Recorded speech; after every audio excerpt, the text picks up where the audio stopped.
Right, this is going to be another episode of Hot Take Point Made with the three co-hosts / hosts of Hot Take Point Made.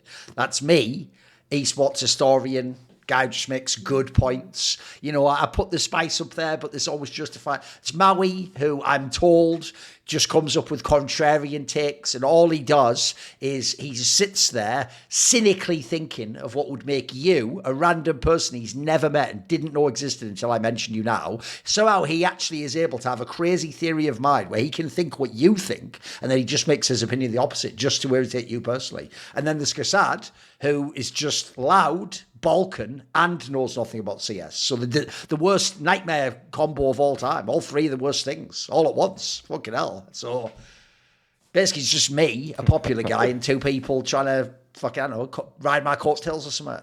You know? We're just trying to stir the pot all the time. Sure. We're like the Jake, Logan, Paul of Counter-Strike. What's mad is, I will say, I've mentioned this in the past, I don't know how, I think low-key, this is how you know I have like a tiny bit of narcissism. Not a lot, but I have a tiny bit, but I'm aware of it. Here's why, because I've often mentioned in the past that when I do my shows in League of Legends, obviously in League of Legends, I'm not like fucking the Thorin in the same way there, because I'm not like a guy who watched it. Like, I actually did watch all the game and went back. It's never going to be my game in the same way. It's way too complicated a match. Like, I don't even pretend to know all the lane matchups, all super complicated. So I'm spending half my life watching CS and other things. So I always tell people, though, that in CS, in League, I'm always used to being sort of like the less popular one. Like, I have Monte Cristo, who's like the most popular caster in the world. I'd be working with all these other famous people. So what was fun, I've told the story in the past. There was once a fun talk show I did called Listen Loco with a guy called Loco Doco. And then bizarrely, it like flipped the dynamic though. Like on that one, everyone was hating on him. And then I was like the beloved one on the pod. They were, for real, you won't believe this. They were actually saying he should shut the fuck up and let me talk more. It was the opposite. So what's bizarre is this is the only combination. It shows how far the Thorin personality got in CS. This is actually the only three-man combination where somehow I come out the best. Like on any other show, like, they'd like Richard Benner or, you know, fucking, the joke is even some of the people who are now evil have been ousted from the scene. They're like them, but Moses, evil Moses, you know, secretly evil, of course. Like some Iago type figure who just manipulated us all from behind. But anyway, thanks, shout out to Kassad anyway. And then obviously Maui, just because, Matt, what's funny is this, Maui, don't worry, mate. I'll let you behind the fourth wall for a second. I know that it's not real. When they try to hate on you, like, well, like, listen, Thorin was going pretty far, but Matt was going too far. It's just because I don't do the events anymore, mate. If I was still on all the events with you, I'd get hated just as much, mate. Don't worry about that. You're just the one currently saying the takes, so it's you who gets the hate, of course. That makes sense. You get the booze. I did a pretty good job of not looking at forums during events. Oh, and fair seeing enough. what people are saying, But working with Richard is like the worst thing for my psyche in a way because he just reads it all the time. There you go. He's just reading it all the time, and he unironically just like the second, like no joke, 1 minute after we walk off a death segment, he's like, of course, there's a new Reddit thread about you, and I'm like, bro, you have to understand, Maui. He has said this. He said this publicly himself, so it's not secret information. When Henry G was doing that Colossus, he used to call Henry up on like Discord to read him negative HLTV comments. Like, Henry, check out this new thing. No, I think here's the thing though. It's because in a weird way, Maui, you must know this. There's a weird thing about like British culture where for some reason it's funny when your mate's getting wrecked. I don't know why this is a thing. It's just a funny thing in a pub setting. Like, if someone was doing something annoying to you, you'd be annoyed. But if they're doing it to your mate, you're like, look, he's getting wrecked. Look, he's all tilted now. Like, it's just a weird British thing. I don't know. It's why I've told people this thing before, which I got all Moses and them in on, which is there's a famous thing you say in a pub setting in the UK. If there's a bunch of like mates and then people get angry and have like an argument, you go, whoa, all still mates though. All still mates. But you say it in like sort of a really like sarcastic manner where it's like, obviously you're not like two, you want to kill each other. Anyway, speaking of which, we're going to get into this episode. And that wasn't all for nothing, guys, because technically, if you think about how a couple of episodes ago, the worst take on this show might not even be from one of us three. Why is that? Because I'm now allowing you plebs to get involved. Remember, if you are a subscriber to the Last Free Nation Discord, there is now a channel there. It's called like CS Hot Takes. And basically you can submit your own hot take, which if you're lucky, if I can remember each episode, I'll do at least one. I'm going to pick one or two of those fan-generated takes to put onto the show, and then we can all see who responds in what way. Don't worry, I've got a couple for this one that are interesting. Like there's one where this person almost went too far. They've actually, like, they've given more reasons than we've ever given for a take. So anyway, I think we start with one of us, though. Which, does one of you two have a take to begin with? I mean, I'll put it this way, there's a lot going on. Obviously, A lot of your Falcons Yes, takes there is. potentially in shambles. Definitely a lot of going on. Kassad obviously But getting Maui, called out by everyone. So where are we going on this one? of course. Where are we going? I let Maui take the lead today. Okay. Okay. Well, I have one that's just like, I almost want to use this as a petty grievances of watching broadcasts. Okay. It's not exactly a hot take in the same vein. Like I have another hot take, but I want to just get this off my chest now because I'm just getting so annoyed watching Melbourne for one particular reason. I need and his name is James groups. Max. I don't even think he's at this event. Yeah, it's like the one event he doesn't fly to. We need to stop using slow motion replays of a rifler's POV the first time we see them get the kills. Okay. Like I'm saying.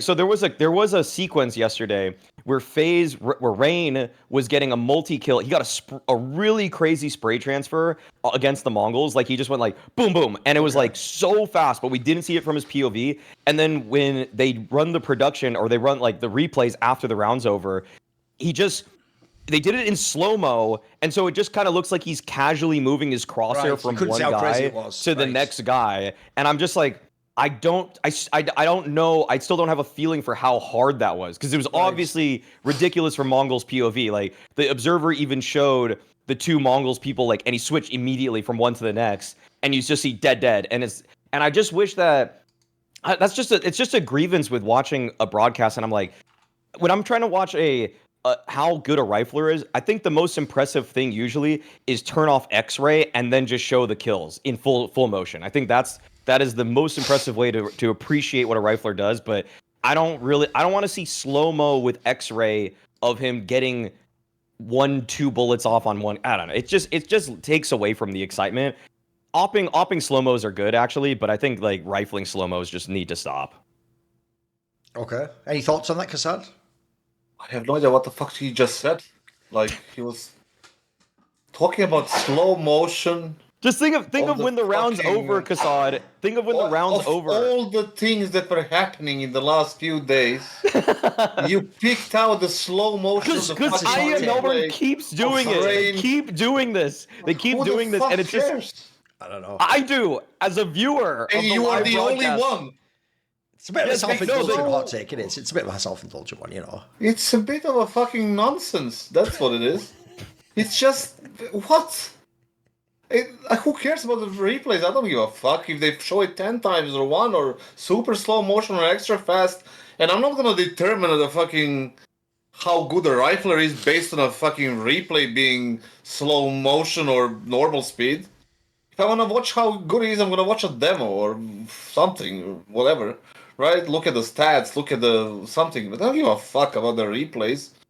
It's just I can't even remember what it looks like. You know what? I take it back. It's actually, you're wrong, fans. As usual, you're wrong, fans. The contrarian is Kassad. Whatever Maui says, Kassad automatically is like, here's why I already disagree with that. And then the funny thing is, if you watch enough episodes, sometimes he talks himself through the reasons at the end goes, so anyway, I guess I agree. And you're like, what?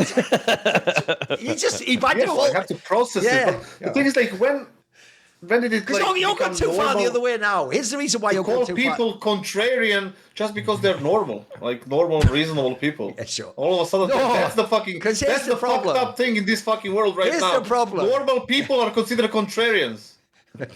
There's a hot take for you, okay?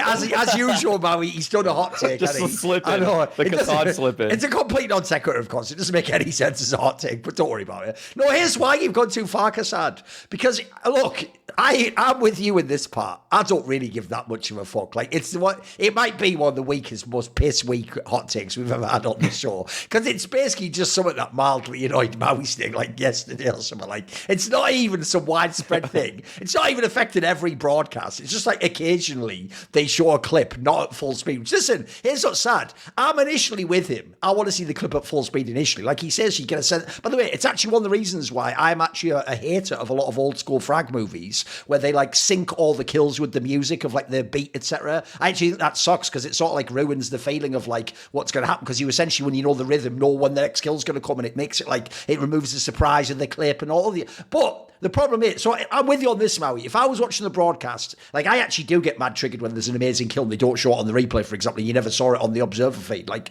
that does annoy me. But it's not that big a deal. I agree with Kassad. But then he's gone too far the other way because then his take became like, if I want to see that kill, I'll just load up a demo. Like, yeah, right. So what you're going to do now is you're going to load up FaZe versus them and go watch that. Did not here's say the thing. that. You will never in a million years watch that demo ever. I did not say that. That is a I said I would never judge a rifle based on the broadcast. Nobody's judging him. Now he's not going. Right, let me see that back one more time. That's what he said. He's a 7 out of 10. Right? He means in that one instant, he just wants to say how good that kill. That kill, yeah, that it wasn't like he was deciding, right?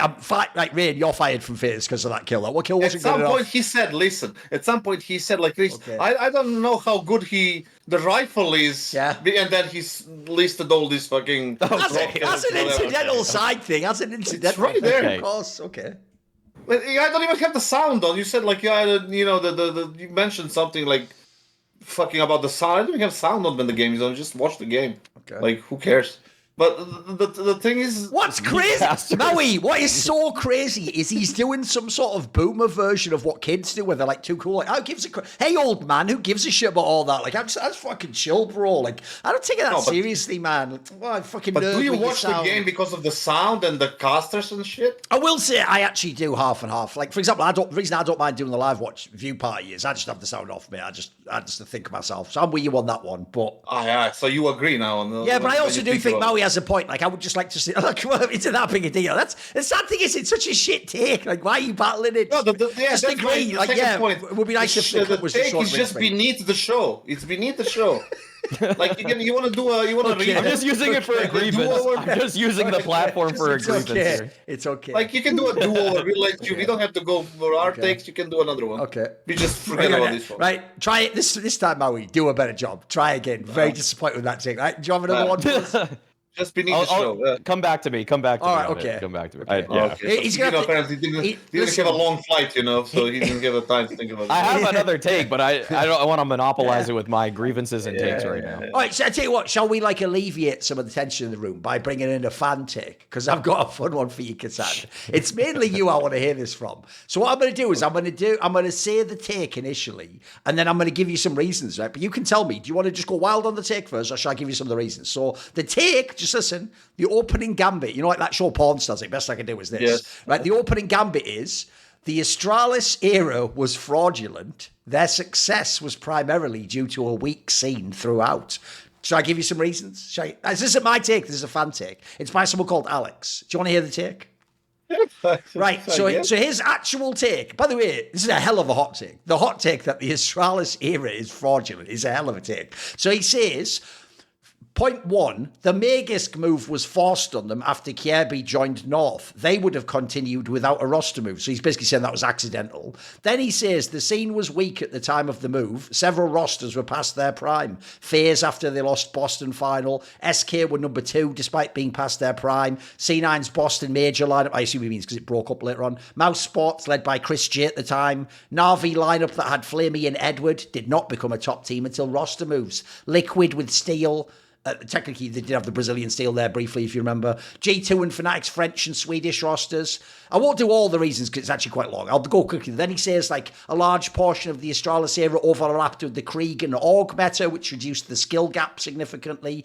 Then he says that he thinks the best teams of their era weren't particularly impressive, like FaZe Clan was changing their 5th player, SK and MIPR was declining, and then it had the Americans. Na'Vi didn't achieve much until they made roster moves. Liquid only won the Grand Slam while Astralis wasn't present. Technically not true, but people always say it. EG, NRG, and 100 Thieves were notable teams. I like the way he actually says that on a Kassad show. And then there's just shit teams like that 100 Thieves squad or whatever. That was the team he coached, you lunatic. He was in the semis of that major. He's not going to say they were all shit with it anyway. I'll quickly go through. Then he goes, the major finals win. So he's doing the NBA thing where you only look at the finals. In the finals, they only beat Na'Vi, ENCE, and Avangar. So he has criticisms for ENCE and Avangar, for example. And then he says, what ended the Astralis... Here's the bang. He even ended on this note. By the way, this in itself could have been a hot take. It's mental, though. He goes, what ended the Astralis era was COVID, not another top team beating them. We didn't get to see the 5-man lineup play another major after 2019. He's even doing, Maui, the fucking Score Esports angle of do we really know the Astralis era ended? did it ever end? Like, so I want to get your takes. Listen, I'll give this guy credit, Maui. He has put his balls on the table. So what do you think of this take? It's a crazy take. So what do you think? Where are you going on this one? I mean, I would just take it like this. I feel like every time we have era discussions or like how strong an era is in Counter-Strike, I feel like I always have to bring up the same points, is that we usually, and what's surprising is that this guy's going retroactively, but usually when you're in the moment, you're hyper aware of all the flaws of teams that are near the top, and so it's easier to discredit them. Like right now, for example, you look at the top teams, with the exception of Vitality, and you say, oh, it's easy era for Vitality. Like Spirit's flawed. Like they have only 2 really good players. The other 3 are just like bums. Without DONK, they would be nothing. Without Maus, we all know they're chokers. Aurora, we all know in playoffs, they just like are 50% of themselves. Like Na'Vi, they have no star player. G2, they got Snax calling. Like it's really, really easy to do that all the time, to pick holes in every team that's not number 1 in the world. And the same goes with Astralis back then, except the team that was nipping on their heels was a Liquid team that was actually a Grand Slam winning team and was probably also one of the highest firepower lineups of all time. So giving credence to Astralis' era is actually pretty easy, because you just look at the number 2 team and you say, that was already a really good team. You had Simple damn near the apex of his powers there around like 2019, 2018. Yep. And then even looking at the FaZe team that was kind of near the top, like they did have a revolving door of a 5th, which was the concerning part. But in terms of like the core of NIKO, Guardian, Rain, Olofmeister, that was pretty damn good. Okay, like that was a team that made it to the major grand finals.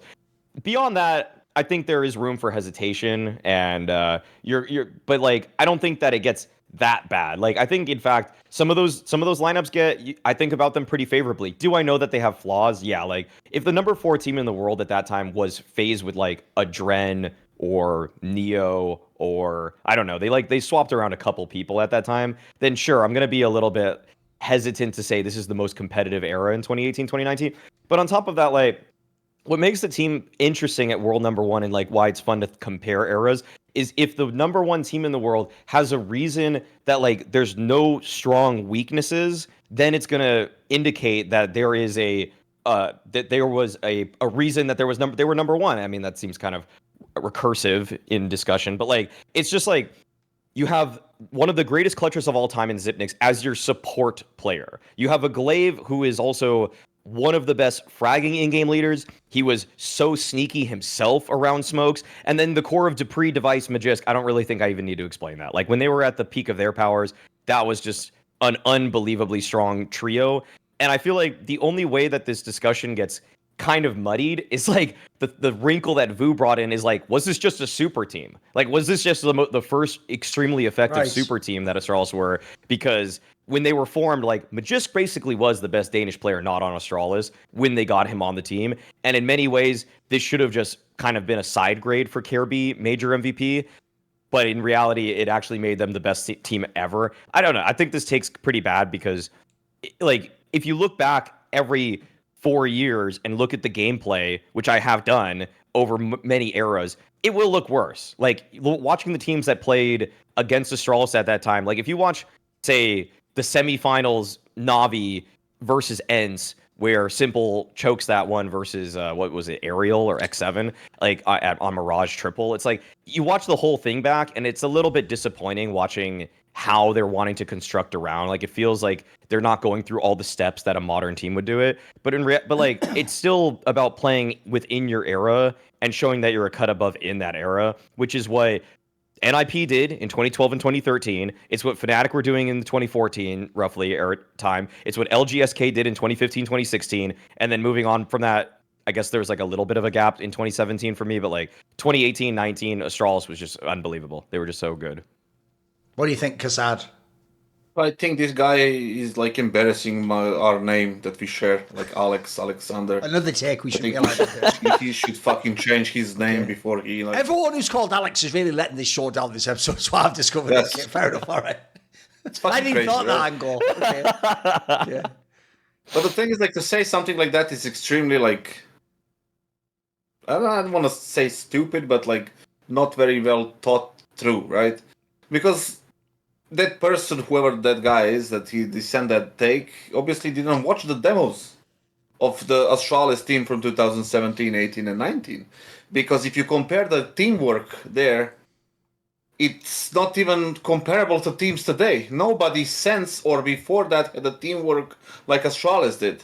I felt like when you were playing against them, I had a misfortune or a fortune to play against them in their peak multiple times, and it feels like they know what you're gonna do even before you do it.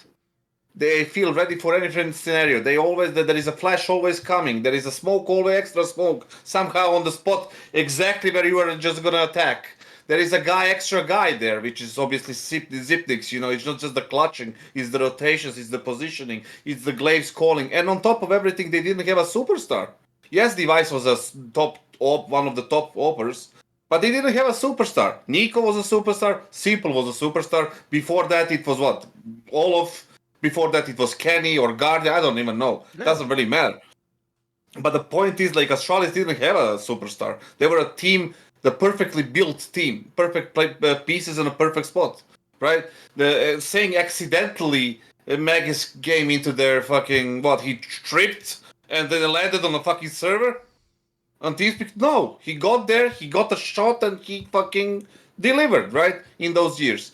The amount, the level they played on those 3 years has never been seen before. The teams around them, it was FaZe, it was Navi, with like Maui said, with Simple being one of his best years, 2017, 18, and 19, and still managed to do absolutely nothing. It's crazy to say that Astralis was a fraudulent era, right? It just makes no sense at all. Just take a look at it. Has any team outside of that Astralis and the small portion of that Navi lineup with Boomage, Simple, Beat, Perfecto, and who was the fifth one? Fuck, I can't remember. Electronic. Yeah. Was there any team that came close to having a real fucking era like Astralis did, like Fnatic did, like SKM ABR did, or NIP in 2013-14? Has any team accomplished that? Not a single team. So the competitiveness of that era was the highest we ever had in CSGO/CS2. Nothing since then has been remotely close, and Astralis was dominating that era by a big margin. Like, nobody was close. The closest team to them was that Liquid 2019, which they didn't get to play too much against each other because we all know those reasons. But when it came to the major, like, look at the major in Berlin 2019, for example, right? The ones they played against Avangard, who defeated us in the semis. They defeated, who did they play? NRG in the quarters. I can't remember, maybe Vitality in the semis. No, Vitality lost to Avangard. They played in the semis against... It was Liquid in the quarters, and the semis was NRG. And yes, Liquid in the quarters, semis in the NRG. Yeah. Yes. So that was not a weak playoff run.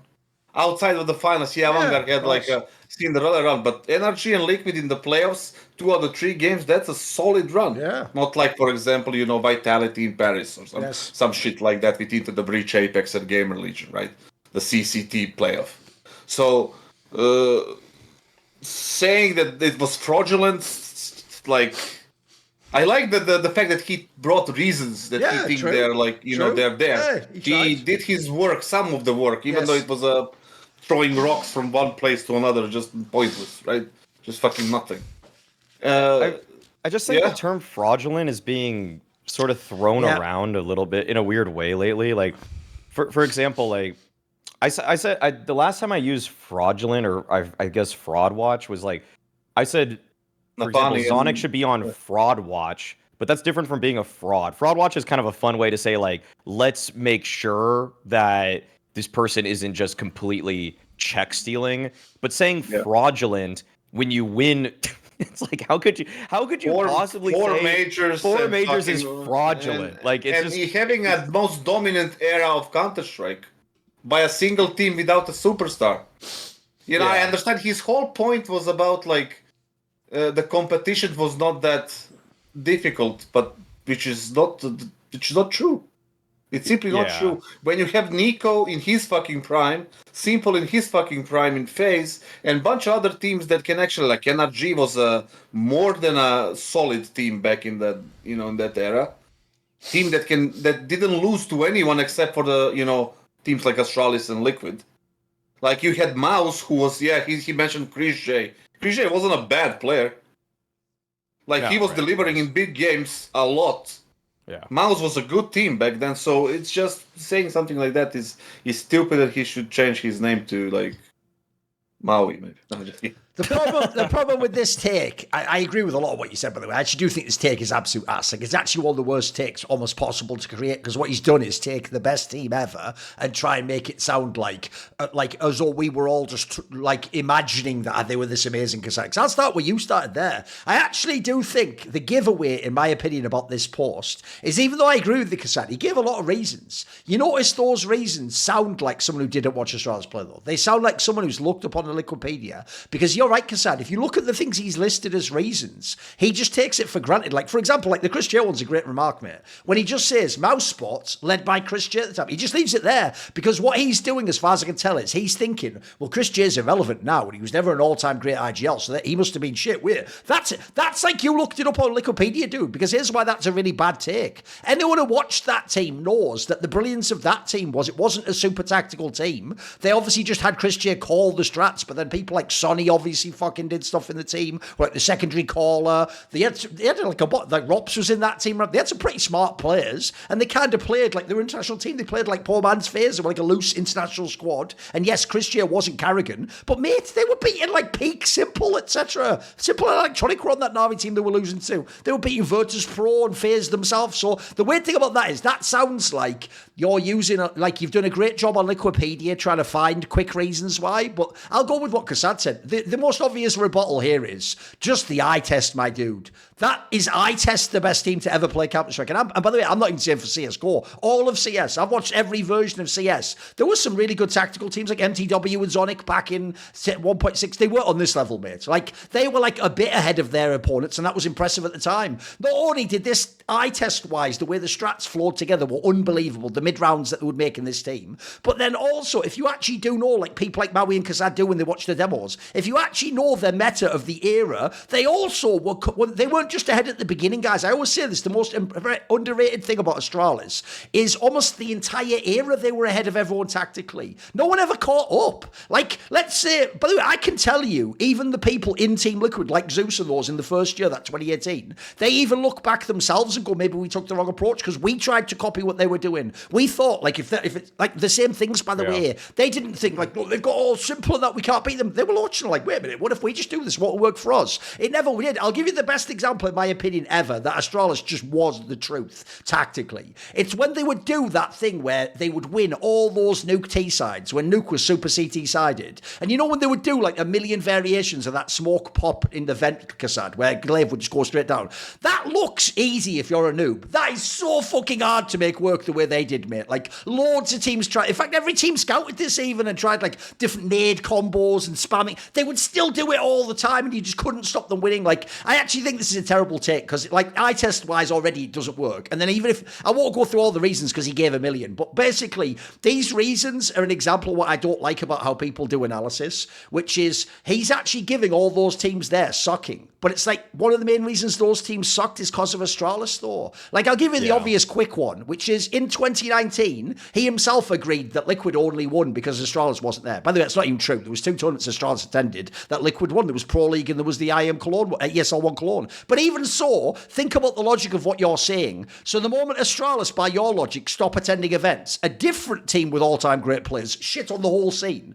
That means there's at least one other good team in the fucking scene, doesn't it? The one that won the 23 matches in a row, that's pretty fucking good. So that one already is kind of whack. Here's what's funny. I don't hate the take from this premise, guys.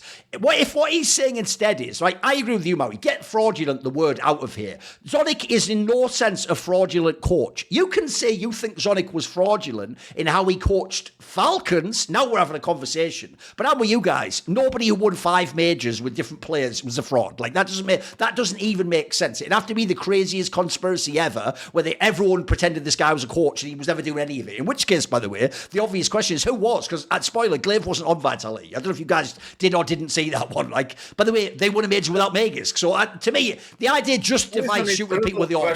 That doesn't make you win all the majors, mate. Come on, let's not be silly. There is that question like that nobody asks, but it's there. Like, how much credit do you get actually and how much work did you do actually? Yeah, right? sure. Like let's say ZONIC, he won 4 or 5 majors, right? 5, but let's say 4 with Astralis with that lineup, right? And he got all that credit, and he got like considered as the GOAT, and like that's fine. But then always there is a question like how much we didn't get any insights in anything, absolutely. right? Yeah. Like in football, in sports, you exactly know what the manager is doing. Like you know what the coach is doing. When you look at the Premier League, you know exactly what they're doing, right? Like Arteta, like Pep, and the Klopp and all these others, right? But in CS, it's not like that. You have these coaches that are there to kind of rally the troops or have a moral impact on the team, but they are not really engaged in any kind of strategical development of the team or anything in game and then how much credit does that person deserve for winning the major? Does it get the same one as, for example, Blade, who is doing bunch of things tactically? Like it's just a different type of sport as well. Right? It's not the same, and especially when we don't have these insights in what people are doing. But it leads me. It's good that we start talking about the coaches because I've got one last thing to wrap up. Let me just quickly wrap this point. So all I will say finally is this: 2 things. One, the 3 quick points. One, I actually think the point you made about the Krieg and Augment, which is true by the way, that was actually during like 2019, coming into like 2020. Yeah. But what I don't get about that take is I would go the other way, dude. I actually think the Krieg and Augment is why teams like ENCE were able to get close to Astralis. Like I don't think the ENCE roster had any business being in the server with them. But the point is, if you do a good CT setup with 2 Augs, you can kill someone in a way you wouldn't have with 2 M4A4s and against like AKs. So I actually think that's a weird argument because to me, I actually think those weapons leveled up the scene. I think it should make it harder to be dominant, in my opinion, if your opponent has those guns. It makes everyone exactly. Go. It made things harder for them rather than easier. We Renegade/100 Thieves were better because of Krieg and AUG for about 10 to 15%. Yeah, of course. And we were aware of that. It's not like we were living this fucking crazy world where we're like, it's because we are so good. No, because the meta was so oriented towards Krieg and AUG that people loved using it. And you have sharp people, skilled people that knows how to use an imbalanced gun, and it leveled up your skill and your performance for 10 to 15%. And as I remember in Astralis, who was the one who was actually using Krieg? Mainly Magisk, it's mainly Magisk. Magisk, yeah. But anyway, and he was already more of a specialist anyway. By the way, one last point I would make as well as this. The other reason why I think this take isn't very good about the rest of the scene being weak is you could actually, kassad, have done that argument about the Na'Vi with like Perfecto and Boomich, etc., because they had Simple as well. Bro, Simple and Ziwu were in their peak at this era, contending like Messi, Ronaldo for number 1 in the world, and Astralis was winning all the tournaments. Like, that's pretty fucking good. Anyone saying, but like he said there, like, but their roster wasn't as good. Like, he had Flamey and Edward. Bro, there's plenty of people played them with Flamey Edward and couldn't beat Simple at that time, mate. He was unbelievably cracked out. Like, the idea that like you aren't good and you're like accidentally beating Simple even with Flamey and Edward, bro, he would have got a few more of those championships if your team wasn't that good. So anyway, I think I would say the last thing is this: I don't hate it from the concept that like one thing he did make a good point about is we shouldn't just take the greatest teams of all time and say they were good at everything and there's no context to add. He is right. You can do things like, by the way, there's actually an even better angle he didn't even think to do, which is right around the time they started this era, Valve took out Cobblestone, their permaban, and then they got to switch their permaban. In fact, it happened like twice. That's a better argument. But even then, you still have to win the game. So what I would say is this. I don't hate the idea of, like you said about ZONIC, by the way, let's reevaluate the context of people's wins and Essex. That's a great... that topic's a good one. That's why it was actually not a bad take to talk about. I just don't agree with the conclusion. The conclusion is ass. The idea that they were freak is ass. And how were you as well? Fraudulent is going too far now. Like, Simple can never be a fraud. By the way, Ziwu can never be a fraud. They could be a fraud in 1 year or in 1 tournament or they're overrated. But these people their careers scream they're bona fide, Yeah, I think, like you said, it's just the debate is nice to have. Like, this is a good subject for debating, and props to that guy for saying that, right? So come on, like kassad, what coaching take have we got now? Come on. The closure was good, but also one more point on the previous one. You kind of agree with you 100% when you said you have Messi and Ronaldo in Real Madrid and Barcelona, and they're living Champions League left, right. And meanwhile, we have NIKO and Simple peak, Messi and Ronaldo, and then Astralis winning all the events. It's just doesn't fucking make sense. But coaching tech is not per se about coaching. I was going to switch it because the news today came out after the fucking VP lost to FlyQuest. They got eliminated. Literally 30 minutes later, the news was like they benched their coach or kicked their coach or whatever. Okay. Like my take was basically Jame wasn't the problem. Ooh, okay, that's spicy. Because let's fucking think about it here, right? We have VP after they removed, coaches and Jame and whatnot, right? They brought in IC, they brought Flamus, as a guy from previously Gamer Legion and Nemiga, right? Up and coming, one of the best talents in that CIS or I guess Russian, market. And what exactly did they gain from that move till today? Like, if you look at their gameplay, when I watch their game and I watch their maps, the strats are 2018, pretty much 17. Something that has been ran. The style on play on T side is something that hasn't been in meta for about 3 years now. They keep running these set pieces, these set things, and even when they do default into a split on, let's say, Mirage, it is so fucking obvious when they, let's say, want to split B. They said one guy connector, 3 guys short, 1 guy B, and then the guy in connector lurks. He always dies because everybody know that he's there. Yeah. And then they said 3 people, in fucking B site. There are 4 people in B site. There's already people there in a crossfire. They always get slammed unless somebody gets a good shot. Basically, the point is that they're running these strats and this meta that hasn't been in the game for over 4 or 5 years right now. And it doesn't work. It can work in tier 4. It cannot work in tier 3. You're going to get slammed. It can definitely not work in tier 2 because you're going to get slammed against the teams like Soul, like FlyQuest, like fucking whoever. And then in the tier 1, when you face Vitalities and all these spirits, you're just going to get erased from the server. You literally have no chance with that kind of style unless your stars pop off. But that's one problem. The other problem is, if you look at their players right now, did Fame get any better since Jame left? 0%. Did Flit get any better since Jame left? 0%. Did their Oping get better since Jame left? What, 5%? 10%? Not much. I would say 0%. If even that. Technically, they became worse. Predictable. Yep. Predictable. With Jame, the one thing you can predict is that he's going to save. The other things, it was very hard to read them because they were slow, they were saving their grenades, they had strats where they on Inferno was how teams used to leave grenades on B side.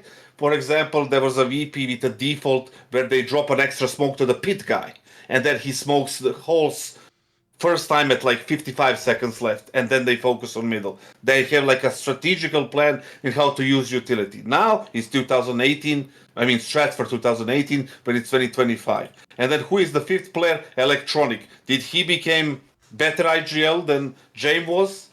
Did he improve his performance individually? No. So that's a lot of potatoes, a lot of zeros when it comes to improvement. And what do? They remove their coach.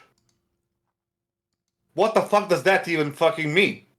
It means that they don't have the balls to face the problem head on.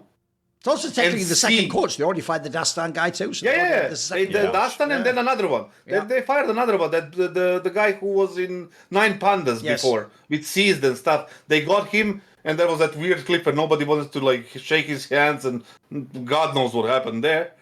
And now this guy.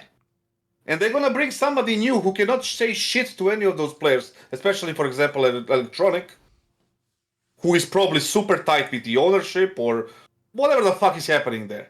So the coach, whoever they bring, unless it's Blade, he will have 0 impact in the game. And the game won't change because the people who are responsible for the game, they don't see it, they're making a mistake. They don't see it as a bad way. It's always the coach, and it's always the fucking anchor. That's the problem in these teams. They're always getting removed because the star players say our anchor is fucking not holding B properly. Or our coach is not super positive enough and he's not holding our hands and singing our songs. And he's yelling at me. And he's yelling too hard on me, so I can't play. We have to remove him. because he's yelling at me. Fuck you. How about that? That's another one. Okay. So at this point, I don't Completely see fictional conversation that never took place, but fair enough. Okay, all good. So I don't see a way out except for like a massive, drastic change for VP before they just implode and just end up like Astralis, or even worse, which is very hard to do. But bottom line is, it wasn't Jame who was the problem. Come on, Maui. It's right up your alley. Man.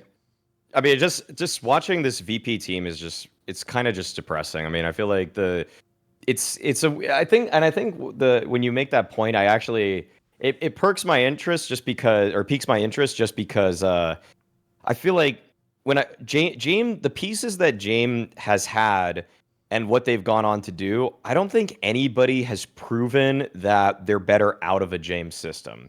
I don't think Flit has proven that. Fame hasn't proven that. He kind of was playing with some guys that are now not on the team anymore, and none of them have really gone on to do much better. Like, think of Yakindar, for example, and he kind of like, in the beginning with Liquid, he was good, but then even though he was probably just as good. He wasn't better, I wouldn't say. He was probably he definitely wasn't better. Yeah, he definitely wasn't better. He tapered off. Let's just put it like that. And Kicker, he's just been struggling himself. Sanji's just out of the scene completely. Like, all of these guys, actually, Jame maximized their potential in ways that frustrated us because it felt like a style that it didn't frustrate me, actually. I'm not going to speak on behalf of the entire community, because I actually was one of the rare people that could enjoy VP games back in the day because it was just different. I don't really care if something is quote unquote boring if it's different enough. Like, I actually prefer that over just like, oh, you're going to run the same strats. Like, the current one is boring. The current VP is boring. The current Furia, or the maybe not the newest Furia, but like Furia is boring to me. Like, if I just see you guys, if I just watch teams running other people's strats with no flair of their own, no individual that's going to like change how this strat is run, then I just feel like if you took the nameplates off of this team, I would even have less interest. And it's like, I want a team that if I take the nameplates off, it's something that's unique. And this VP team has absolutely none of that.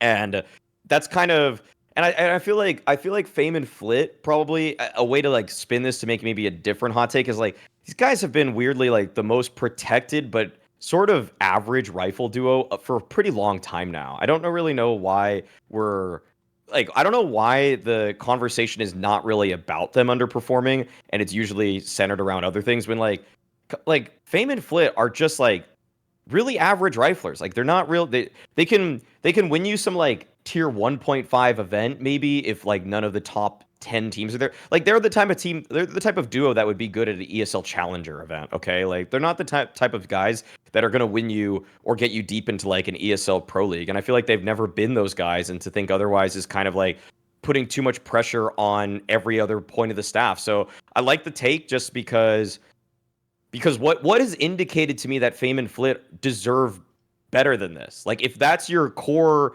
duo, what are you trying to actually accomplish in World Counter-Strike? I think they're fine, but like, I just don't think they're under any pressure almost ever, just because they won a major 3 years ago.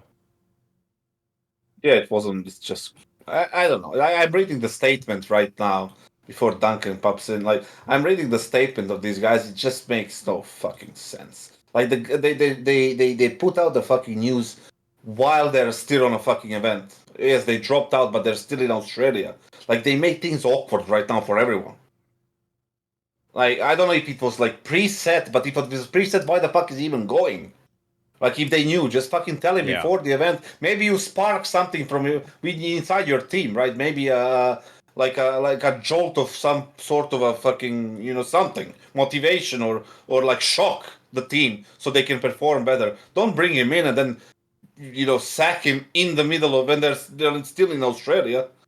It's just awkward, and for me it makes no sense what's going on.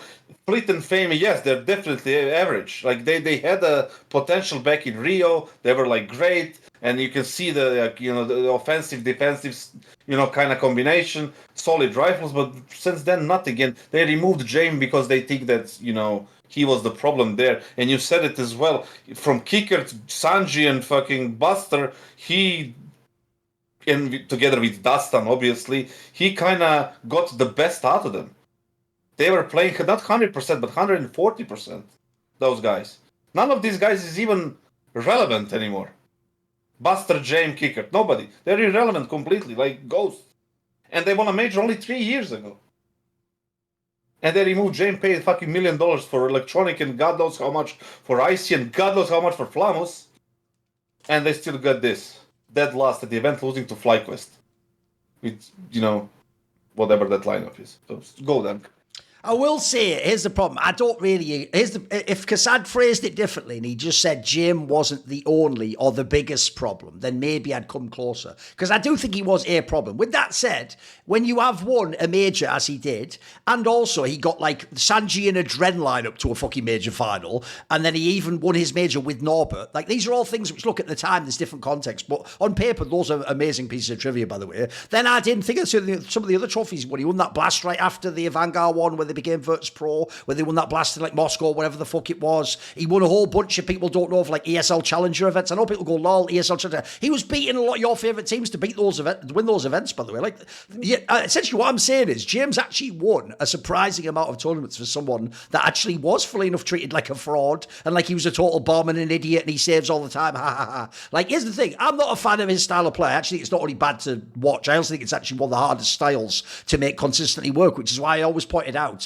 I always thought his team was the best at sort of like upsetting teams, not themselves then like taking the baton of that seed and that spot in the bracket and winning the event typically. They would just win the odd event. But what I'm saying is, I do have to give Jame credit. Like, he accomplished things I never thought would be possible with those rosters and with you guys, actually. And in fact, I'll even say the more impressive point probably is this, Kassad. You could actually argue Fame and Flip specifically are products of James' system. Like, Fame, as far as I can tell, his entire fame is just that winning that one major. He was never that sick a player, but that one major run, he looked really good in that major, and he was fragging out. And at the time, people thought, because they didn't give James credit, it must just be like an up-and-coming top player. Like, James got lucky, didn't he? Well, actually, he's never looked as good without James. And actually, on the Flit one, I do think Flit was good anyway when he was with Jerry and Forza. But actually, here's my take on Flit. After watching him play a long time and seeing both his personality out of the game and in the game, I get the feeling as a rifler, he has the same problem that guy Akor did in the Danish scene, where it's like, you're not, like, one of the most unique things about being a star is I think you have to understand why you're a star and how to use yourself. Some players, I think, like the Akors and the Flits of the world, have the skill set to be a star, but it's like they need someone else to pilot them and tell them where to go and when to be aggressive and when not to be, and what to,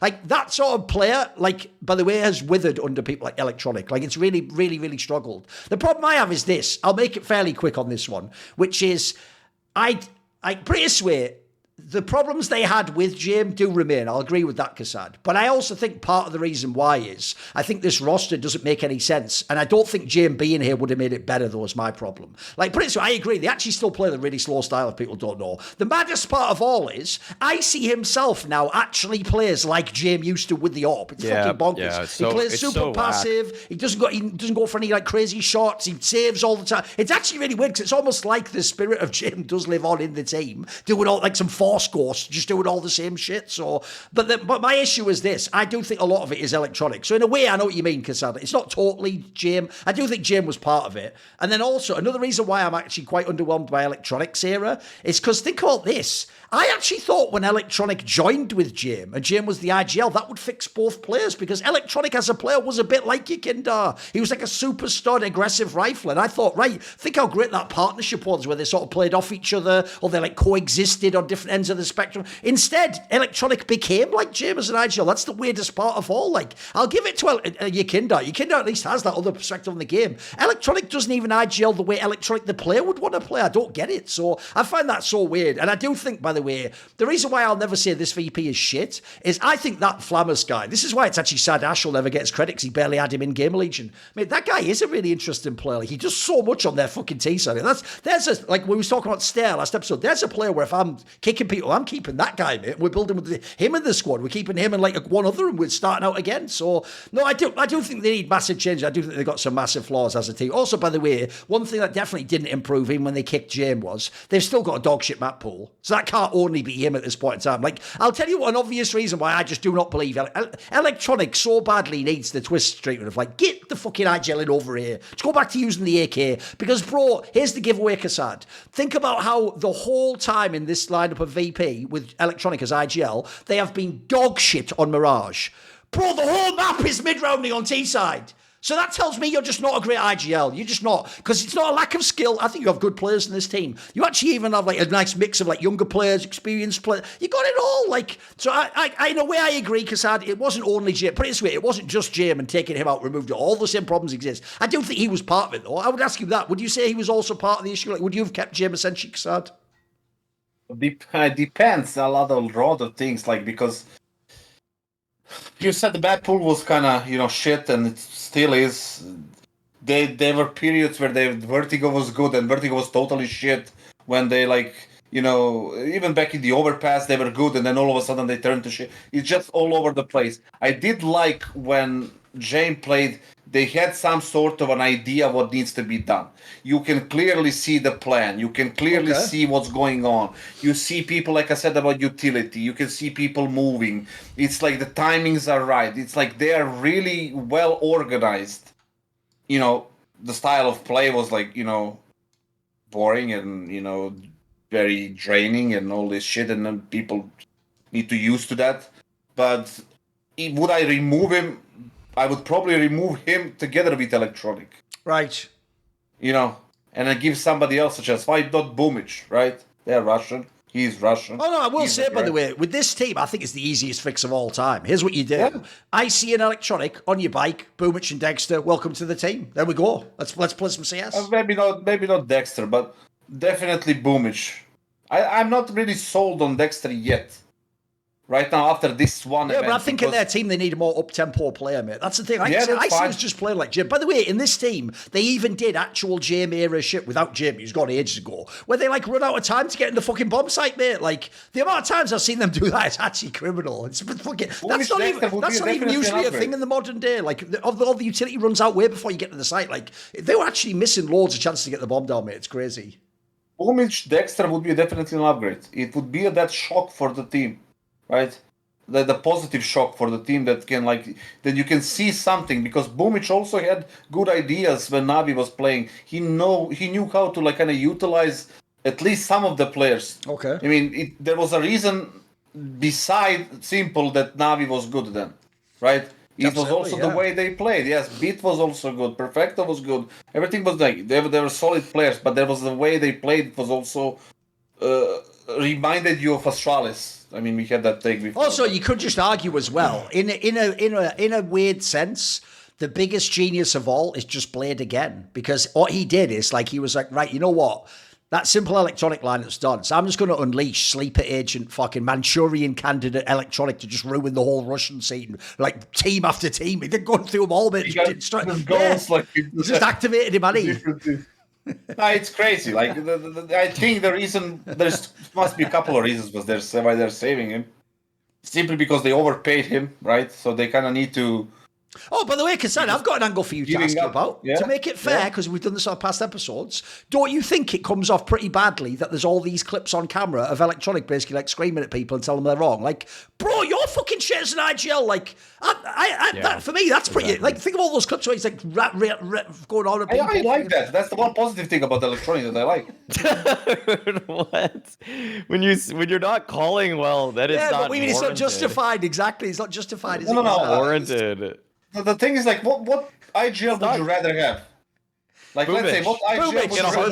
Boomich is easy. Yeah. I didn't even finish the question. What type of IGL would you rather have? The one who is going to be Apex, yelling at people, organizing, screaming, whatever? Or the one that kind of shuts himself down as soon as somebody doesn't listen to his call or misses the fucking utility?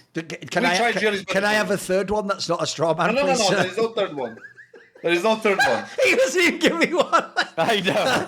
I think he's actually doing that, Maui. Which would win, a nuclear bomb or crying, puffing baby? It's like, well, nuclear bomb, kassad. Case closed. The defense rests. The thing is, like, I like that I'll take side Alexi in the middle.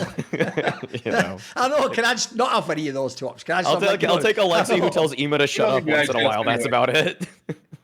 But seriously, right, I would rather take someone who is vocal than somebody who's, introvert. Okay. All right, I want to hear Thorin's take. Fucking hell. Okay. All right, I've got one for you.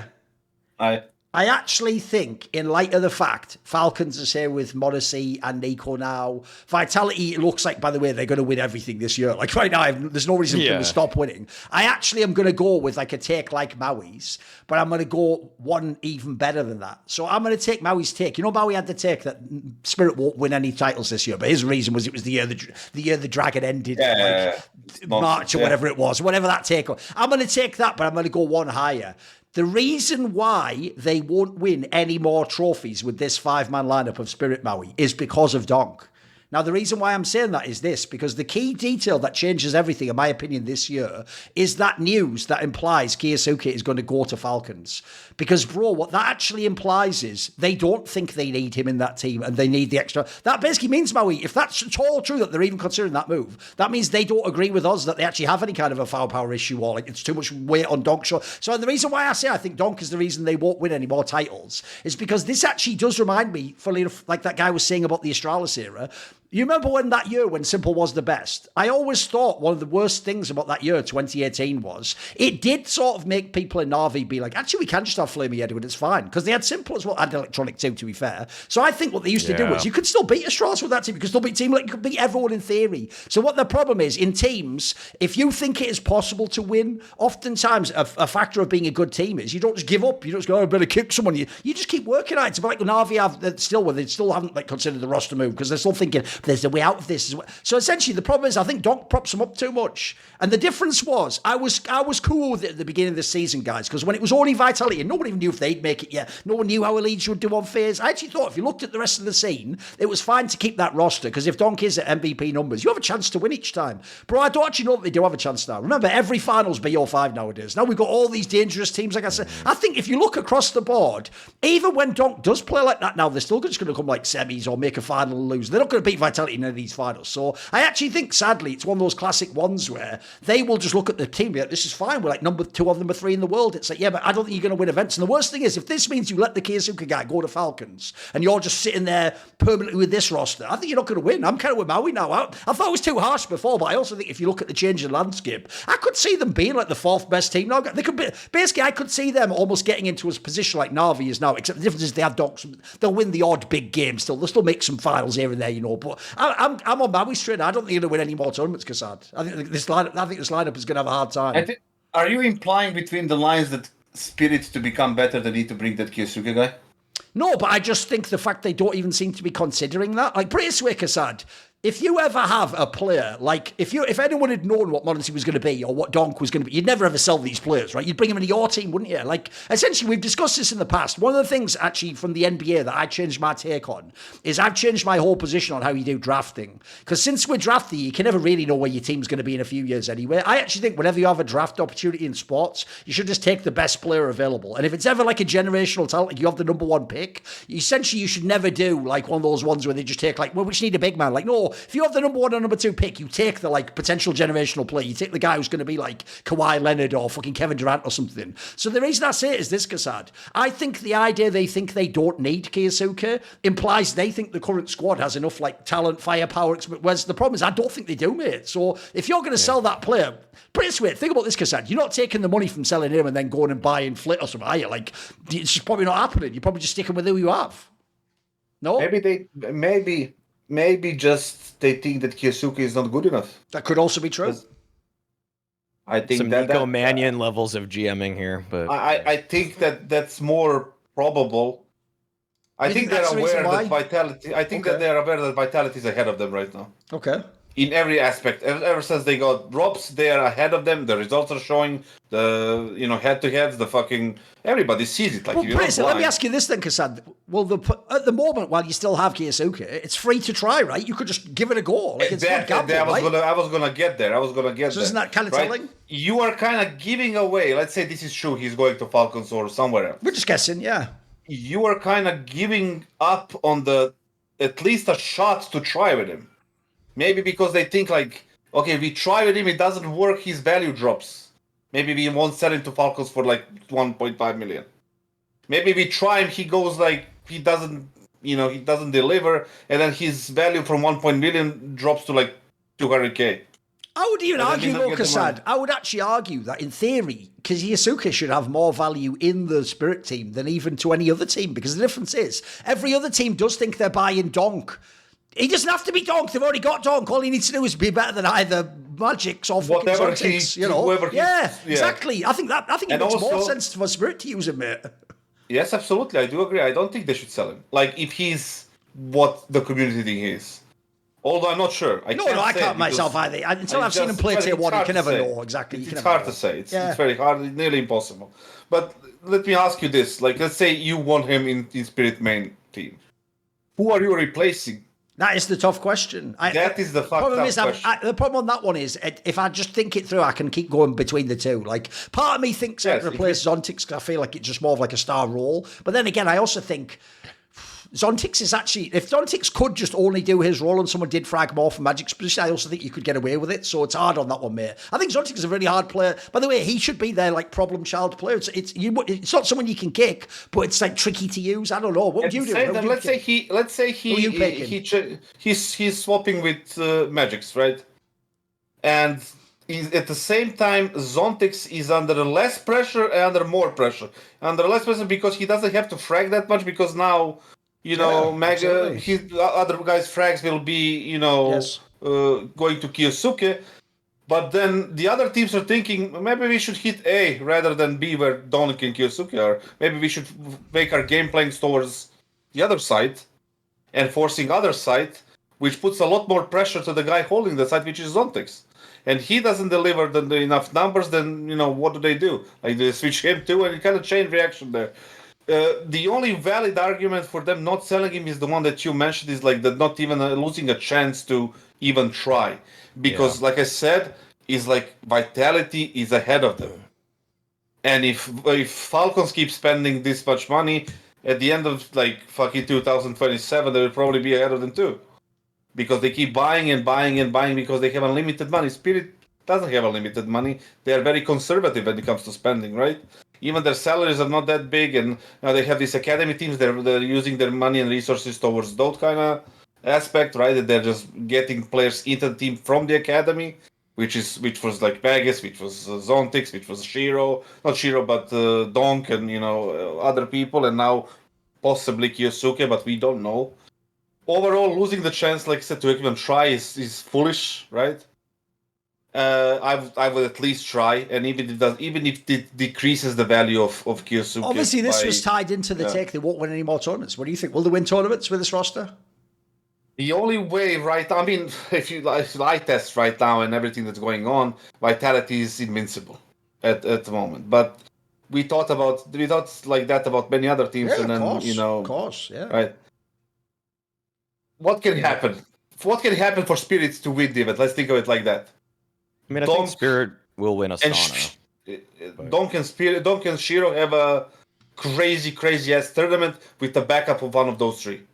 They're gonna have like G2's type of Cologne Katowice thing, right? Where they had 4 players just delivering. That can happen. Vitality having an off day.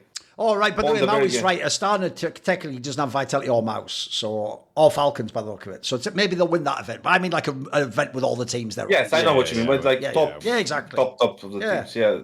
We're going to count that. I'm not going to count this one as well as we are not counting for the other teams. Yeah. We're not going to count it for them. So the way they win it is Vitality having a bad day, which is not impossible. Because Vitality, as strong as they are right now, they don't remind me of Astralis yet, of SK, MIBR yet. They're going there, they're close to there, even beating teams when they're playing bad. Is Vitality beating teams when they're playing bad right now. We didn't see that yet. We didn't see them playing a tough, rough game when they're like 0-5 down, one map down, then the decider 2-7, like shit like that, where they have to like climb their way back up. We didn't see it yet. After we see that and then winning a couple of games like that, I'm gonna say, yep, Spirit has no chance in the next 6 months unless they do something. But when that happens and Vitality drops, that's Spirit's chance to kind of see that, hey, baby, this can be done. After all, we do have Donk, we do have Shiro, in the right circumstances, not too right, but like some of the circumstances, we can still be an event because they did it before. I mean, before Robs came in, but still. Okay. Maui, what do you think? I mean, it factors into just, I mean, obviously I made the take that it was about the Year of the Dragon, which is true, but also it is because I just feel like they're still like the least well-rounded team in Tier 1, and they have the best rifler for my money in Donk, but if they don't get, I think that Kyosuke could be in for Magic's or Zontic's. It doesn't really matter to me that much, in all honesty. Just move the pieces around, because I just feel like role for role, there is a lot of overlap with Donk. I think there's like a couple that are different, but like doesn't really matter to me that much. If they're both insanely good riflers, they should be able to coexist. And I just feel like if you're a Spirit, you guys already the point about you have an academy team, you can move people up and move people down, especially for events that don't really matter. Like, yeah, true. Like Astana is clearly like a great testing ground to find out whether or not you can be the best of the rest. And I feel like if you just take a gamble, put Kyosuke in for Zontic's or Magic's, just take your pick if you're a Spirit, and then just try out Astana, see how he handles that kind of pressure, and figure out is this worth the gamble? Because like the calendar, I've talked about it on like Snake and Banter, for example. The calendar is really weird right now. None of the tournaments all until the major have this weird sense of like they matter, but they don't really matter because you're already qualified for the major. You don't really need to worry about it too much. This is the perfect opportunity to just swing for the fences on some kind of move before June 2nd and Austin is locked in. I mean, I think you have to be locked in, but I think they probably, if I had to guess, they probably registered Kyosuke as a substitute for themselves for the Austin major. So why not just between now and then just try him out in a live environment? I just feel like this is a weird chance that Spirit won't have again. Also, why? When is there a better opportunity to play Tier 1 teams in a live environment where the other Tier 1 teams are going to try their hardest? Because everybody's still trying at these kind of events. It's just that you can mix things up for yourself. So I don't know why they're not even like hinting at it. That's what's been pissing me off most about this kind of messaging from Spirit, is like they're not interested. And it feels like if you have to ask me, and when I've talked to Magic's a little bit here and there, it just kind of feels like Kyosuke, I think like he never said this directly, but what I would read between the lines of everything he's told me, and like even things he said on my stream, like we've been in Discord chats together, is it feels like a roles thing. Like they don't really like that he plays so many of Donk's roles, and that there would be just such obvious overlap. But like that is me. That is hearsay. Like just so people are aware, don't quote me on that. That's me kind of like saying like Magic's was talking about his roles are very bad roles, but if you and he was like tongue-in-cheek saying, you throw Kyosuke into these roles, he will still get a 1.3 rating. Like he's saying this all in jest. He's like completely like you can't be dropping an AK to Donk every round and still put up the numbers that Kyosuke's putting up, because he's the guy right now that's getting priority on the team. I feel like Spirit are in a really shit situation, but it's because of a lack of a willingness to pull the trigger. And I feel like that's in a way, like on the flip side, why we praise an organization like Vitality. They have foresight. They're looking always towards the future of, you just won a major with Dupree, you instantly replace him with Flames. I think that was one of the most baller moves you could have possibly done as an org. It's looking into the future. It's very like Belichick-esque, It's very like the best orgs in history, the best GM'd orgs in history are looking towards what the player is going to be in the future, not what they're giving me in the past. That's things Kassad said too. Face fucked up, their face fucked up multiple times, and they're still fucking up with this because they didn't think what's going to happen down the road. Like when this players. They have new wave of players, and when your players are just off their peak, like where they're in a downfall. So yeah. I have a take that I saved. Okay, Come I have on. a take that I It's better saved. be This is a good. complete. Come on. This is a brand new, Okay. unique thought. Okay. Get This is a ready. unique thought ready, kassad. of what G2 should do, because we all know get that ready, they are get obviously ready. in a Everyone. stopgap. They are in a Everyone clear ready. stopgap. And I think if people have been following what I've been saying on this Come on. podcast, other shows, they know that I rate one team tactically very highly. He's not good. He's I 3D think- Max. It's going to be 3D I Max. think that one thing Come on. that G2 should do. Come on. Okay, G2 should make 2 moves in Come the on. offseason. Get ready. They should obviously get rid of Snax. Everybody knows I'm all there for that. I'm Okay, fucking but they up my obviously camera. aren't. I don't think. You know. I don't think keeping Hades is a long-term solution, even though I think Hades is a good opper. I think he's totally like reasonable at a tier 1 level. So what I think they should do is they should get they should replace Snax with Maka as the in-game leader. But then the rifler they should get, and I think this org is desperate right now, is Gamer Legion. Gamer Legion just missed the major, and now they need money. Like Gamer Legion is just like, okay, they need to that's not a sell bad some angle. people, Okay. and PR is clearly their best prospect right now. PR is definitely their best prospect. He plays some of the roles that like him and Heavy God would have to switch. It's like, I mean, PR plays like various roles. He plays like some rotator, he plays some anchor, like he plays Pit on Inferno, for example, but he also plays, I think, a couple star spots as well, like either way, he plays like some star spots. He plays some like I think he plays the E-box part of Anubis, which is like where Donk plays. But then he also plays like ramp on Nuke. So he has a variety of spots he plays. He can play. He's 17 years old. You could throw him into a variety of situations. Heavy God's also shown that he can do what's necessary for the team. Either way, my switch and fix for G2, and it's reasonable. This should be reasonable within their budget. Is like Maka for Snax, PR for Hades. Okay. That to me that makes G2 so much more interesting as a team. You upgrade your IGL, you get a much better rifler in PR, and I don't feel like you lose. I don't think you lose any firepower, and your calling definitely gets better. But didn't we lose the AWPer though? Maka's right. Sorry. an Yes, op. you're right. Actually, never Yeah. mind. True, actually. What do you think? I'm kassad? Where you actually go on this thinking one? of pouring acid into my eyes. Reasonable take. No way. I know. Yes. Why your eyes though? Why your eyes? I know. Why? Surely your ears. Why I your eyes? can't. I don't know. Why not? At this point, Okay. just Give me another blind one. myself, Yeah. Okay. deaf myself. I don't know. Well, whatever is needed, just not to see or hear any of this. I'll just shout to you Helen around the Keller, world. point made. I know. Helen exactly. Keller, point made. But like saying, bringing in, I don't even know where to go. PR. It's not even bad. It's a good move. This would be good. This would be Yeah, good. for who? For Gamer Legion to get money. Yeah, and 3D Yes. Max. Ash First of needs all- more money. First of all, Gamer Legion, they don't need money. They have enough money. The guy who owns their fucking org, he has plenty of money. So that's one thing.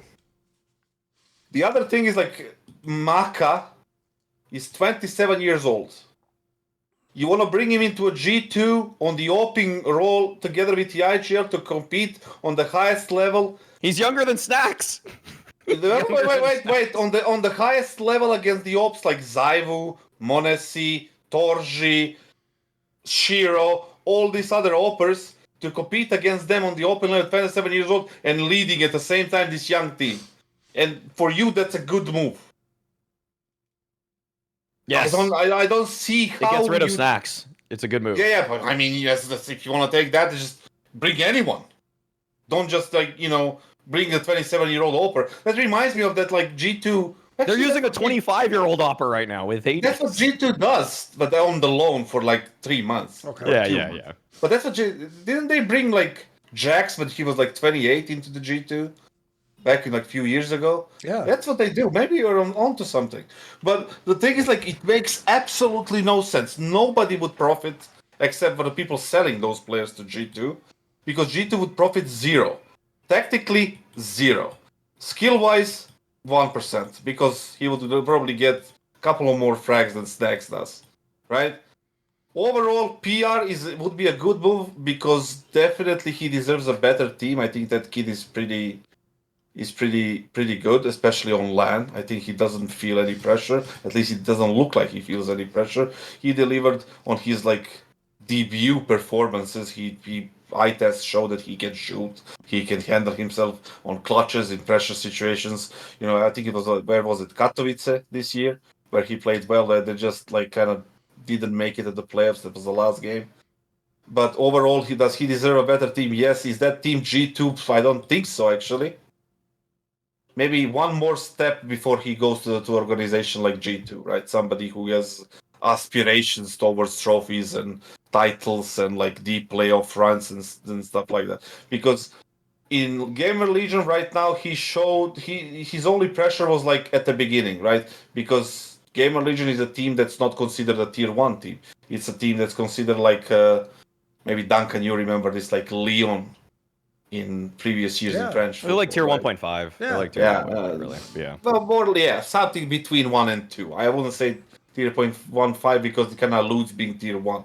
But it's somewhere kind of floating, like gatekeepers of tier 1. Yeah. Kinda. I don't know.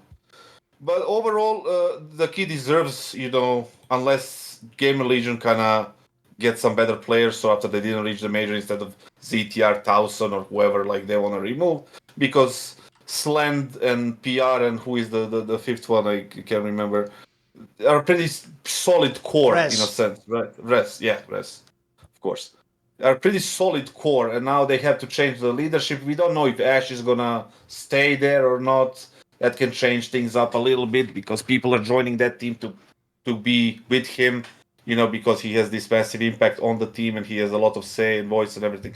But G2, I don't think the solution is that, definitely. There's a lot of solutions for G2, and that's not one of them. And I can tell you that 100%. Because this thing, first of all, for G2, the only thing kind of we agree is that Snax, Hades, and probably Taz, the Polish trio, they need to leave that. Or needs to be fired or removed or whatever the fuck. Right. I like this Hades kid. He has been given a chance. So why the fuck doesn't he take it? He takes it. He's 25 right now, you said? Yeah. I mean, he has been hoping for Ents and then 9 and whatever. Monty and he's been called out. Yeah, the same way Tat has been called out and got a chance. So, I mean, we want to wish him all the best, right? But is he the man for the job? In G2, everybody, 99 out of 100 people would say no. And I think you are one of those 99, right? So the Polish trio can go, the rest can stay. I don't know what to do about Petsa. Probably he would go too. But point being, your Is that how solution he's supposed to for say his G2 alias? is a It's not supposed to be non-solution. Pekka, by the way. It's supposed to be like Petsa or something. Petsa, yeah, it's Right, Petsa. okay. Pekka is like, it's non... It doesn't mean anything. Get this Pekka head out of here. Some American shit. Yeah. Woodpecker. It doesn't mean anything because his name is enough. Petar. Oh, okay. And then Petsa, yeah. It's like a shorten. Yeah. Okay. What about... Wait, what's your take? What's your reaction to it, Thorin?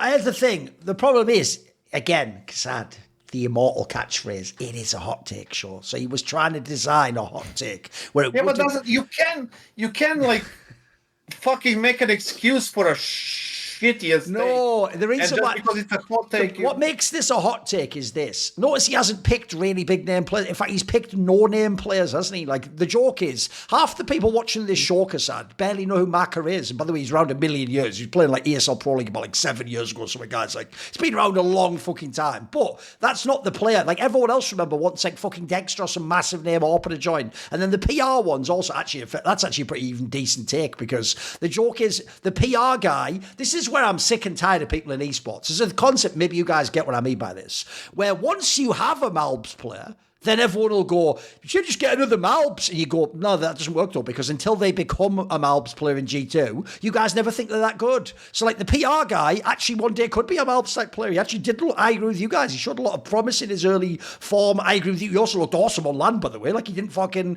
trip over and look shit. Like, he actually looked like one of the best players they brought through the online thing. He also seemed like he had like swag when he played that opening game. By the way, he was rinsing fucking NIKO out, guys. Like, this guy was cooking. So like, I don't hate it in this sense. If you want to do a crazy hot take, like here's two not big name players that would like fix G2 and make them better, I don't think it's a terrible take.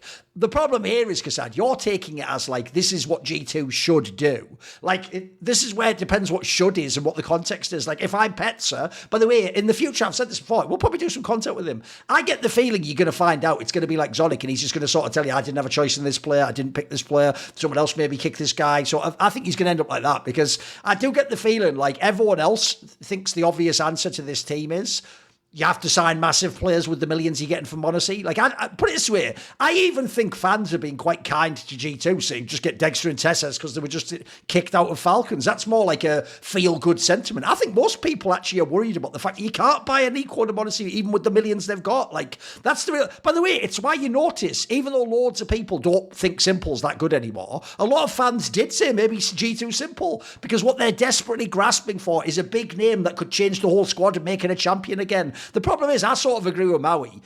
To me, I don't think you're going to get that player, unfortunately. Like, I think it would almost be a waste of money to even try and sign those players. Like, it'd be fun for the novelty, but if you actually want to make a real team... By the way, the obvious way to add an extra hot ticket, you probably should actually just sign Ash anyway. You should probably just sign him as your GM and then get PR his player and then ask him who he wants as a stop. You can also do that, but I don't hate it as a hot take, actually. I don't hate this one. I think it's not a bad one. Put it this way, I wouldn't do that move, but being as I don't think G2's going to spend mega bucks, I do think they're going to be in a tough spot anyway. I do think they're in a tough spot.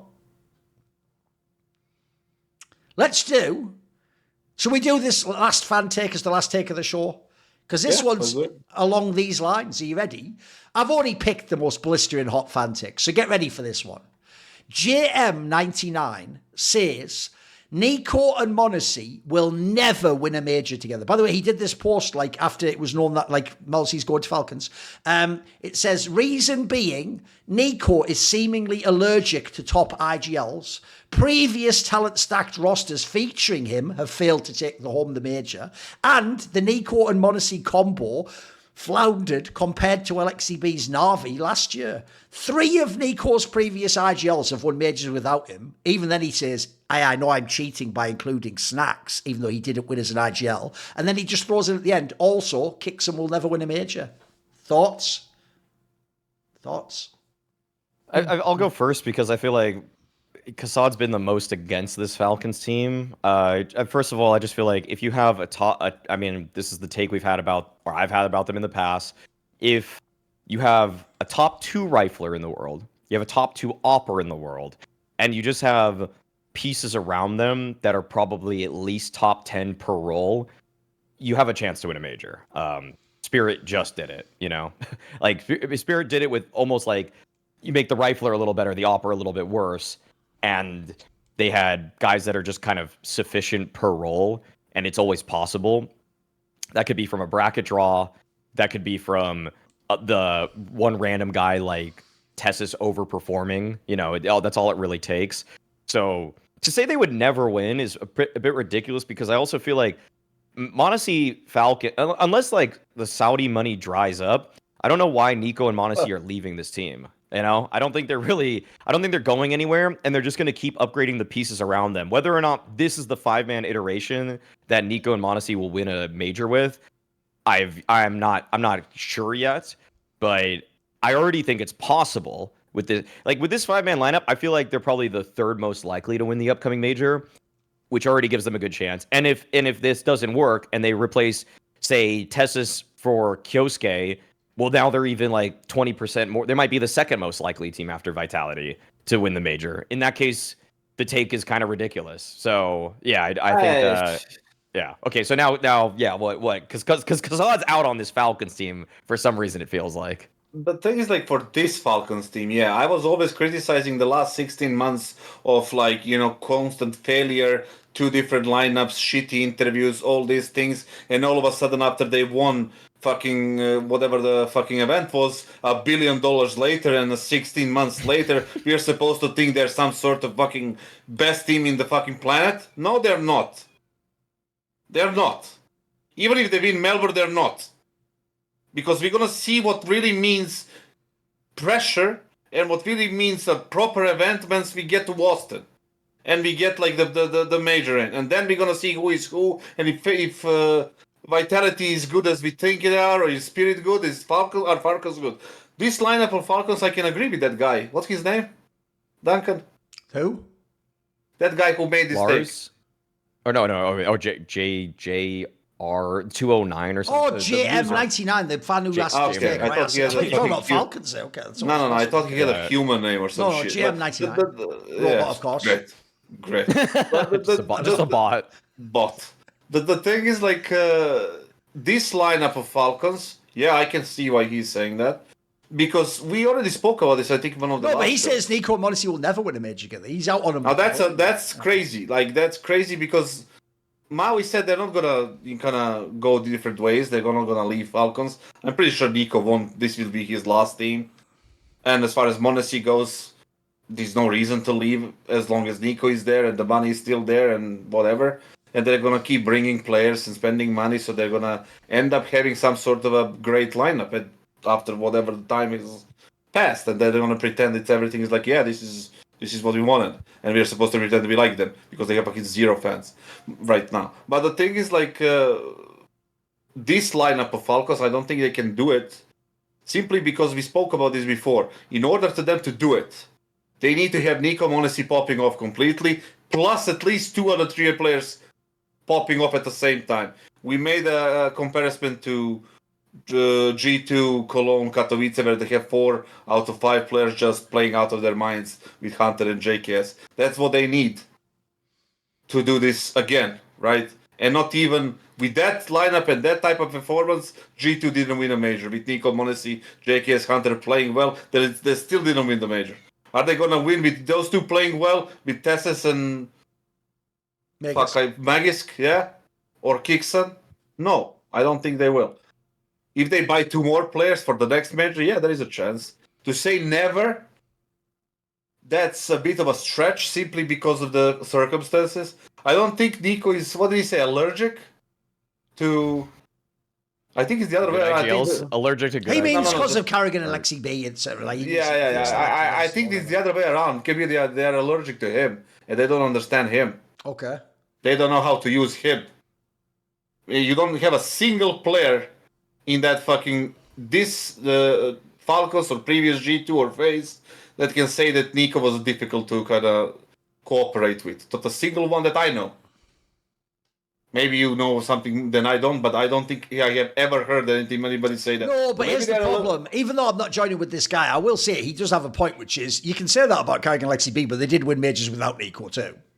And you can argue with worse players. Like, by the way, if instead of NIKO, you had Rops, like Rops isn't as good as Prime NIKO. If you go Lexi B, we've been picking there like Gel. He's not on fucking NIKO's level. So I will say it's not that. By the way, I don't think it's that NIKO can't work with top high gels, but he does have some sort of weird disconnect with some of those great ones. It's true. Yeah, I do agree. I do agree. He has a disconnect. I don't think he's like. I don't even know where the problem is, to be honest. It needs to be like kind of discussed and examined deeply, and because it's for us to kind of speculate on that would be crazy because we have no idea what the fuck is going on TeamSpeak and server, especially on TeamSpeak and on boot camps and all these things. Like things that are happening there are just miles, thousands of miles from what we see from the outside. It's just completely different day and night. Go on, Maui. I mean, I already feel like this. I mean, yeah.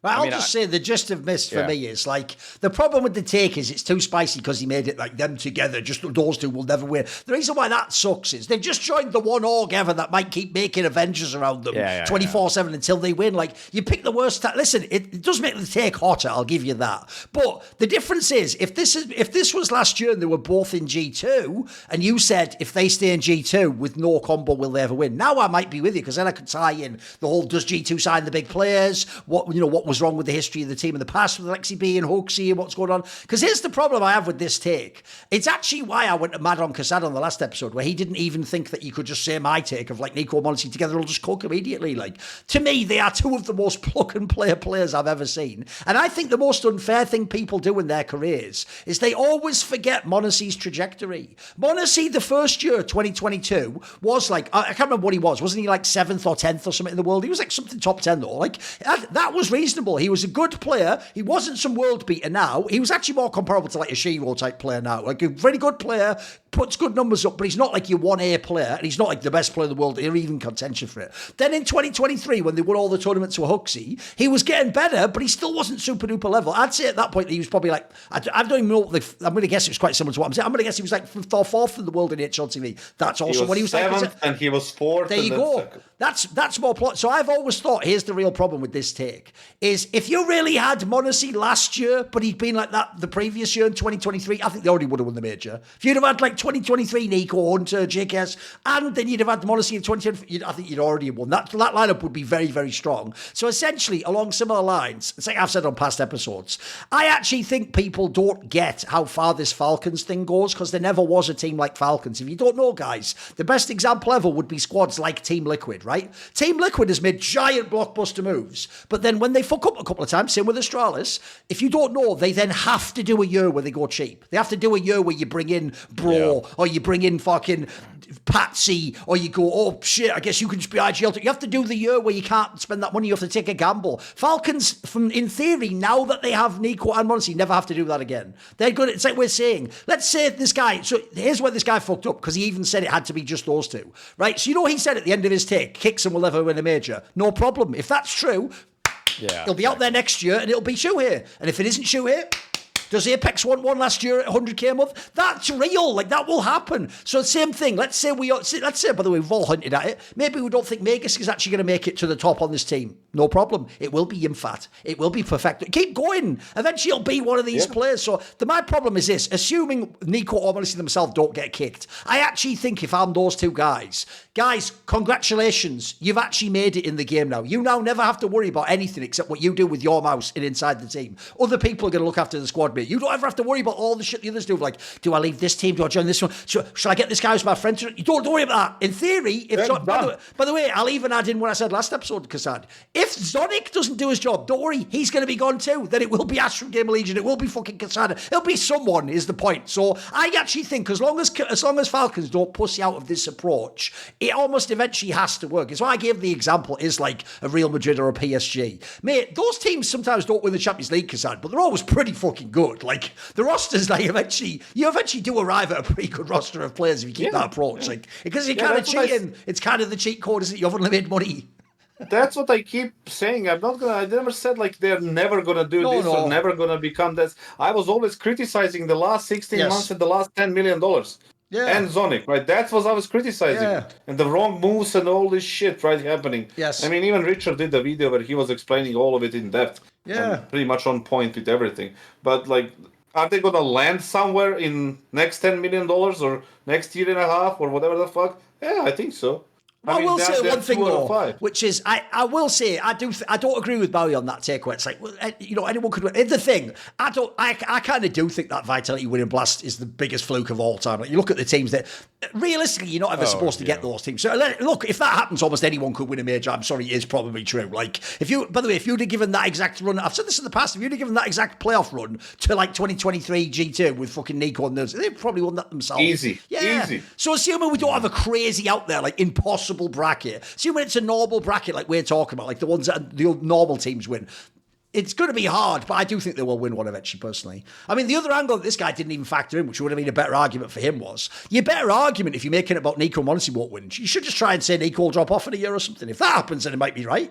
The problem is, at the moment, the one thing that defies explanation is how NIKO never drops off. I don't get how he does it myself, guys. Like, if you think about it, early last year, about this time last year, he actually was a little bit off his game. He still came back and had a fucking unbelievable second half of the year. Like, this is one of the only players ever, I think you can't say they will drop off. You know, like in sports, you do that, like, Brady will be done next year. You can't do that with NIKO, mate. It doesn't work. Like, it just seems like he gets to choose. That's why he's considered one of the GOATs and why generational, that's what generational is. Yes. He's playing on the top of the level through his fucking... And by the way, here's even though I agree, it makes for a very good hot take. As a general rule in life, guys, I would just suggest don't bet against generational talents. Put it this way, people might think I hate on Zimu. You will never ever find a clip ever on the internet of me saying Zimu can't win a major or won't. Like, your mind. If anything, I criticise him because I think he should have more. I think he should be, him and NIKO should probably be sat on like 3 or 4 each. You know what I mean? At least, they all should. 100%.